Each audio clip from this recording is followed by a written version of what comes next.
Jane Chase, you have been in the packaging industry forever, for my entire career, and you're retiring. Before you go, I have some questions. How you doing? I'm doing really well. Still having fun. Good. How could we not? It's packaging, right? Exactly. It's the place to be. Yep. So I'm going to ask you some questions about your past and then ask you to share some thoughts for the future before you go, because you've always been so insightful over the years. But first, let's start with who has made an impact on you over the years in packaging and why? Oh my gosh. I can't even put names to it. Because it starts with your parents. My dad was the one who told me growing up, you can have anything you want. I'm like, cool. He goes, you can't have everything, but if you're willing to work hard enough for something, you will get whatever you really want. So he was a huge influence in my life. I've had so many great mentors, bosses, all of the people that touch you. As far as IoPP and the packaging industry, I think bringing those two components, my packaging career and my involvement with IoPP, which merged somehow over my career. Pete Henningsen and Jack Grams were two really key gentlemen in bringing that meld together. When I was at the Minnesota chapter, they were the two gentlemen that said, Jane, you can do this. Young buck engineer. They're like, no, you can be the president of the IoPP chapter and lead this entire region's packaging people forward.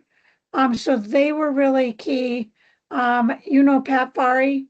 Yes. Um, Pat had huge confidence in me coming into the national organization and was a uh, proponent of bringing me through the ranks up to where I am today.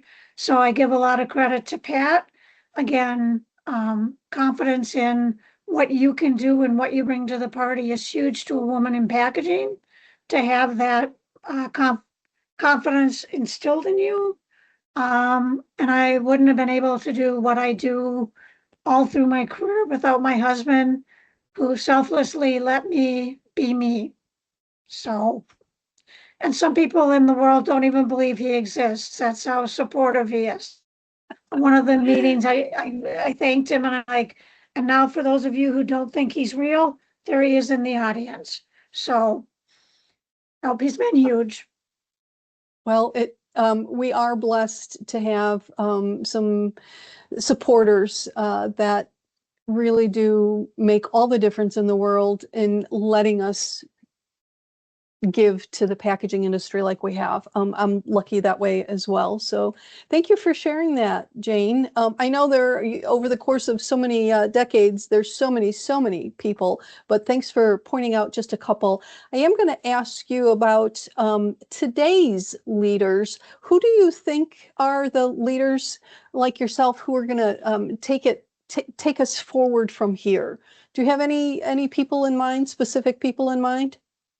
So as I think about it, there's a lot of people in the industry and they all kind of bring their own spin to it. One of the leaders, and he just retired right before me, Michael Okorafor. You know Yes. Michael. It was just such a dynamic, sharing his wisdom with others, huge leader in the sustainability arena. And just, I think, a really great example of somebody who was so dedicated to the industry and gave so much. Always willing to spend time with the new generation, and I'm not that far behind him, but I'll pretend. Um, do you know Matthew Wright, I Spec do. Wright? Yes. And he is so inspirational. As he started up Spec Right, just being the forward thinking, everyone knew we needed a spec system online that could share, that had all those tools to make sure you weren't duplicating effort and sharing that technology. But he just recently is starting a new venture. He got Spec right up and running. It's huge. It's a fantastic entity. And he said, I'm bored. I'm going to go try something else.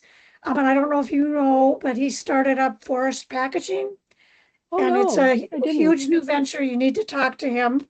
But with using AI to help simplify supply chains, so procurement approach to IoPP, we're going to be a part of his the AI and being able to find educational tools and resources in the packaging industry. So he's really being forward thinking, bringing so much new in that AI to life in the packaging industry. But again, I did this really good thing. It's fantastic. And now I'm going to go do another really great big lift for the painting industry. So he's a Yep. huge inspiration.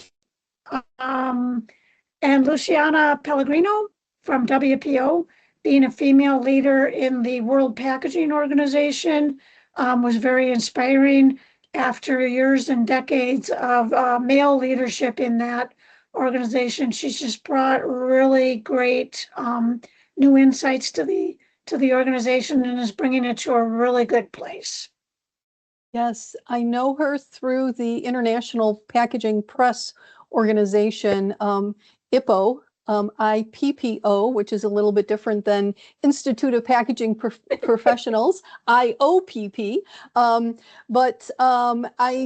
We have a very close, IPPO and WPO have a very close relationship. So yes, she's doing a fantastic job with the World Packaging Organization.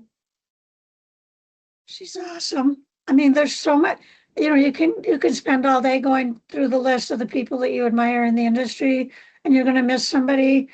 And I could say you're one of them as well. You've always been a leader, bringing the insights, the curiosity um, to all the new packaging that comes out there. You've been an inspiration. Oh, well, thank you, Jane. I appreciate that, especially coming from you, because I've looked up to you. So here it's a little love fest. That's fun. It's good to have a symbiotic relationship with the girls. Yes, indeed. Yes, indeed. So, we've talked a little bit about leaders, but now I want to talk a little bit about some developments, some actual, developments over the years. You've had such a distinguished career working for so many different markets, as well as the Institute of Packaging Professionals, companies like General Mills and U.S. Food Service. And oh, of course, I had them in the back of my mind and wrote them down. SC Johnson, Ecolab, ConAgra, Schwann's. I loved when you did the soft serve ice cream package at Schwann's. I will always remember that. So, over the years, you've worked on a lot of developments. What would you say, and it could be something that you've done, it could be just something that you've seen in the industry. What do you think was the coolest packaging development and why? Well, then you make me pick one. I can't pick one. Lisa, I went back and because you're in the industry, you're working it, and you go back and all of a sudden say 30, 40 years this thing. So I went back just to look at packaging history and the different packaging that was out there. And I was just floored with the changes in the industry in the years that I've been involved. I'm looking early in the career, it was microwave popcorn, ConAgra microwave popcorn. Yes. Schwann's Food Company took the Susceptor and built it into so many different packages. Dual ovenable trays came out in that time. So I think in the food industry, a lot of those kind of things, the being able to deliver a food in a new format, like you say, the soft serve ice cream, that was made possible because of shaped pouches. Hmm. And that was something that was introduced new in the I'd say late 90s even, is when shaped pouches came out.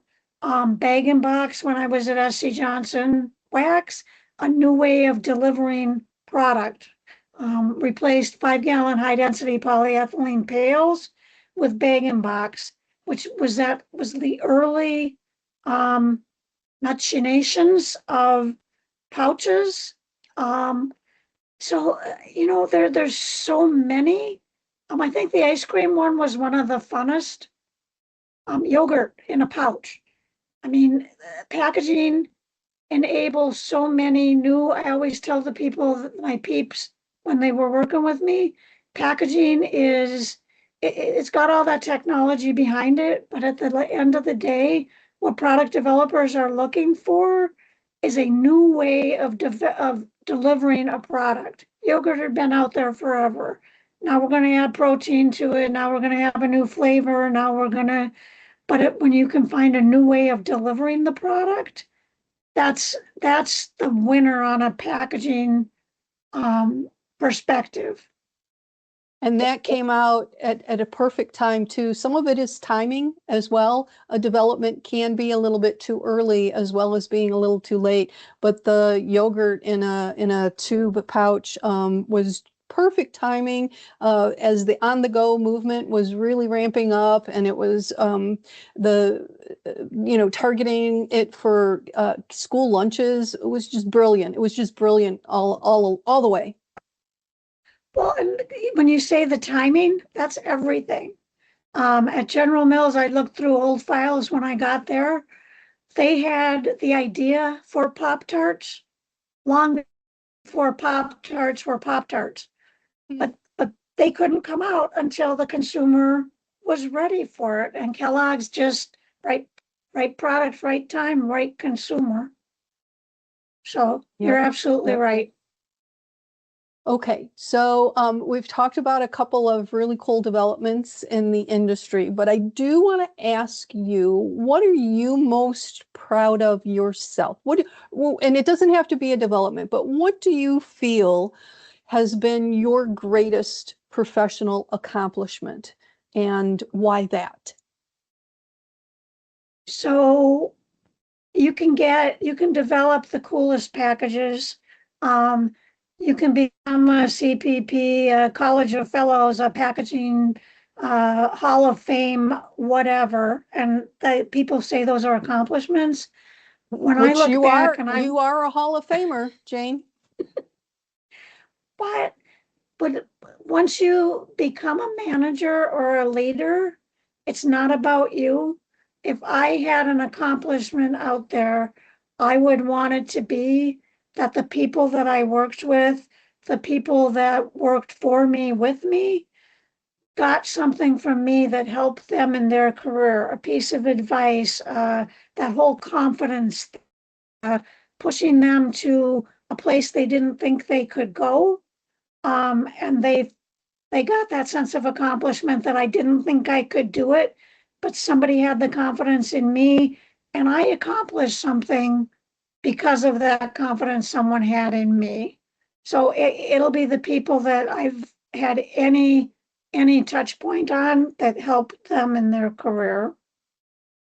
Okay, well, I don't know if you've looked recently, but IoPP had a post on LinkedIn letting the world know that you're retiring, and there are so many amazing comments on that post. So it's clear that you've made a difference and that you achieved that professional accomplishment that you were hoping for. So congratulations. Thank you. I don't do this talking about myself. Well, yeah, that's okay. Well, we're getting there. Everybody needs a little push now and then.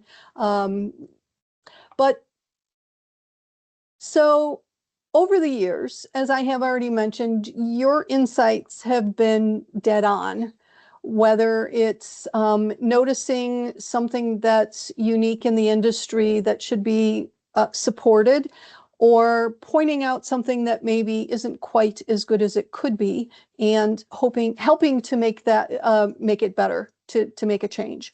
So before you go, I do have to ask, what does the packaging industry need right now, and why?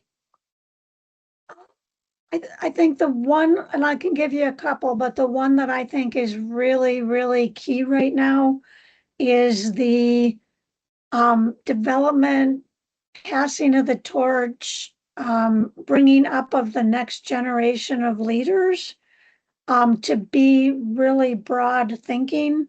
Because I think sometimes this next generation, I listen to them and it's a little bit singular focused, whether I'm all about sustainability and that's my clarion call, or it's all about climate change or the different it's not virtue signaling, but it's the thing important to them that drive them.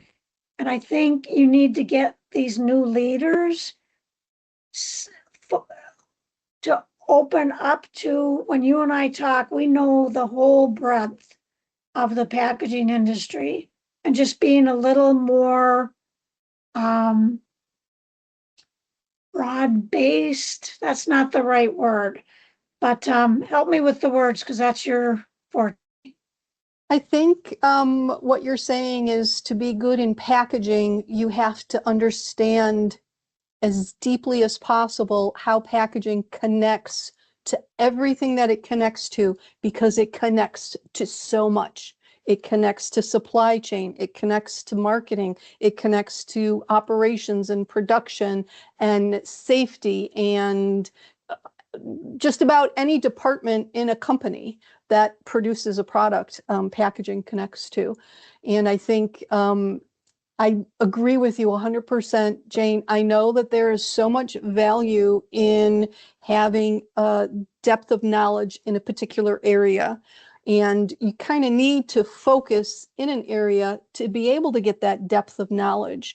But the broad, how it relates to everything else, understanding that is I think what you're going for. Because if you don't know how it connects to all these other pieces, you're going to miss something important about what you're doing and how it connects to all these other areas. Is that And where you were Lisa, going?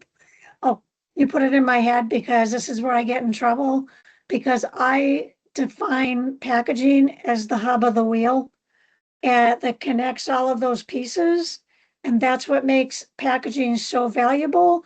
And that's where I have packaging people that get promoted that go to do onto other bigger, broader things. So it's being that hub, being that connector, because marketing really doesn't focus on a lot of the other, it's the hub of the wheel. Thank you. Yep. And it's one of the reasons why I got so excited a couple of years ago when IoPP came out with the project management courses for people in packaging.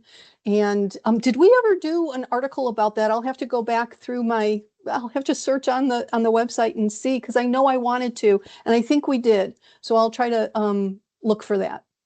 Lisa, you've been so supportive. If we didn't do the sustainable packaging project management, we did the medical device packaging course. We did one or both of those. You've been Yep. hugely supportive of IoPP. Well, easy enough to do because this is fun. So now we've gotten a little, dare I say, emotional. At least I feel a little emotional about all this. But I do want to have a little bit of fun with this. So do you remember? I know it was a long time ago, and that's a little bit of a dig. But do you remember your first day in the packaging industry? What was that like? I do, but you have to keep in mind that I am a mechanical engineer. So I had 3.5 years before I got into packaging. So I worked as a product safety engineer, worked into a quality engineering position at Johnson Controls. And then I went to SC Johnson and I started out, my first position was as a quality engineer. And they asked me to develop their supplier certification program for packaging components, which meant they wanted to fix their suppliers' quality programs so that they could reduce or eliminate incoming inspection. So that was back in mill standard inspection days as components came into an end user. Um, So my first day at SC Johnson Wax, so that's my first foray into packaging, was my office was at Waxdale. So Waxdale was their main production, only production plant, about half a mile from one end of the plant to the other. Did aerosols, did liquid filling, um, insect control, aerosol, gel, edge, glade, all the personal care. They had Aveeno and Halsa, if you remember that, even back then, shampoos and conditioners and lotions. And so the whole gamut. My first day, my office was at Waxdale. So my office, and one of the first things that morning, a tour of the plant. And I'd been quality. I knew nothing about packaging. I was a mechanical engineer, so the equipment was absolutely um, amazing to me. The line speeds that they could do, the variety of the packaging. But I was a newbie to packaging, and so it was the oh crap moment. I've got a lot to learn. They're asking me to fix this. So it was intimidating, but it was like, oh my God, act that you could have. And that was my growing up period at SCJ, because in quality, young buck engineer, I got to go spend 3 years going out what I considered out to play, because you could not help your packaging component suppliers improve their quality if you didn't understand their process. So I got to go out to thermoformers, paperboard, labels, aerosol cans, injection molding, thermoforming, the whole gamut, labels, and just go learn their process. Once you learned their process, you could see where you could put in the quality checks. So I did that. It was either good or bad. You had to fix it or figure out what to do with it. I went into operations, spent 2.5 years as an aerosol filling manager, 5 high-speed aerosol filling lines, engineering responsibility for 2 of them, budgeting for 2 of the lines across all 3 shifts. And then I went into package design as we traditionally think of as packaging. So in quality, it was either good or bad. You had to figure out what to do with it. I went into operations. I figured I would not make anything bad and save the world, and figured out real quick, if you didn't have good R&D up front, you were pretty much scun from the. So I went from, oh my gosh, wow, to being able to influence and really contribute from the design, the changing the industry perspective. So that was my first day. Nice. Jane, I do have to say, I think some people who are new to the industry are at a little bit of a disadvantage, because back in the day, when we were starting out, they made it a point for you to learn the packaging operation, the production of putting the product in the package, the machines, the lines that were put together. And there's a lot of people who in the packaging industry who are interested in design or sustainability, and they really don't have the sense, the understanding of how things run on a packaging line. And I think that is so important for everybody in packaging to understand, because if you can't run a product on a packaging line, it's not going to make it in the real world. It's just too important. Yep. And there's always that back and forth when there's a problem. Is it your equipment that's not working, or is your package bad? And if you don't understand that interface, any problem can be fixed with either package or equipment. Yep. But what's the most efficient, most quickly implemented solution when you run into a problem? Right, right. So I understand you're going to be around until July 31st, correct? End of the month?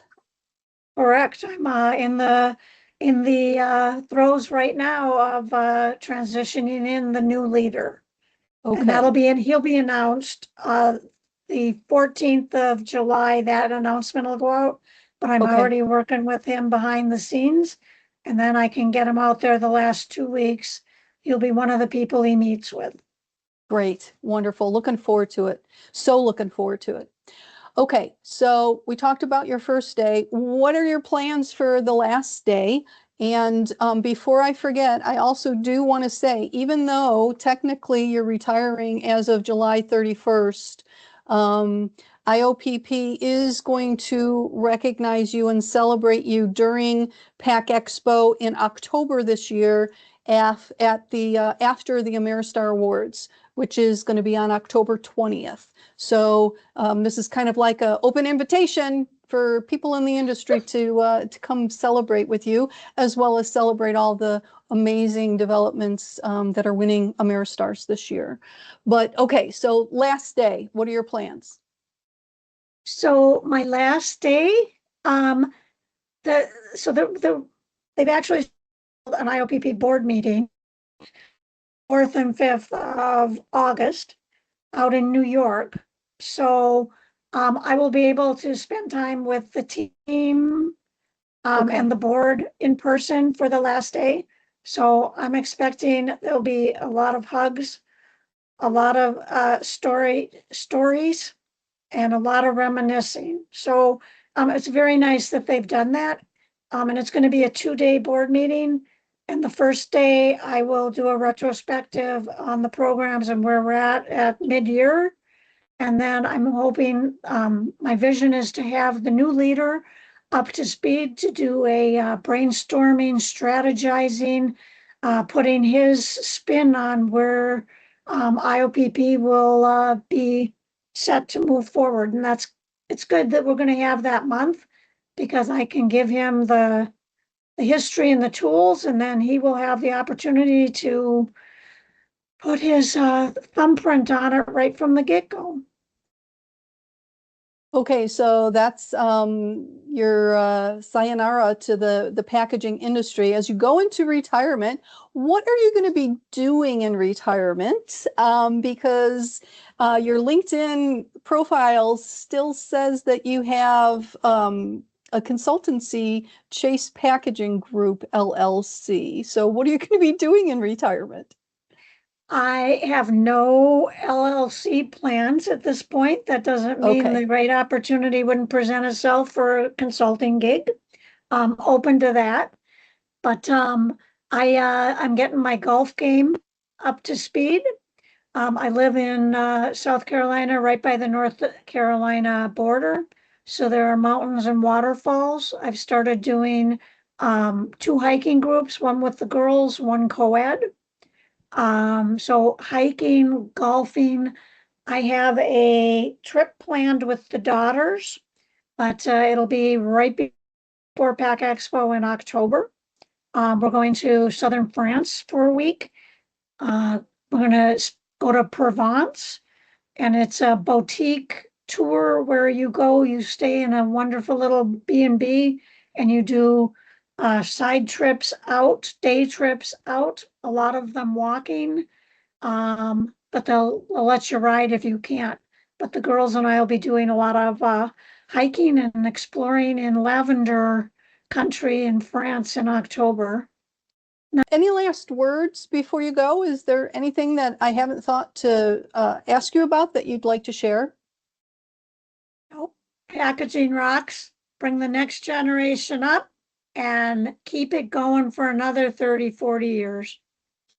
Excellent. Okay. Well, Jane, thanks for your time. I really appreciate you making the time for us before you go. I know you've got a lot of, things that you've got to clean up and finish and all of that. So I do appreciate your time.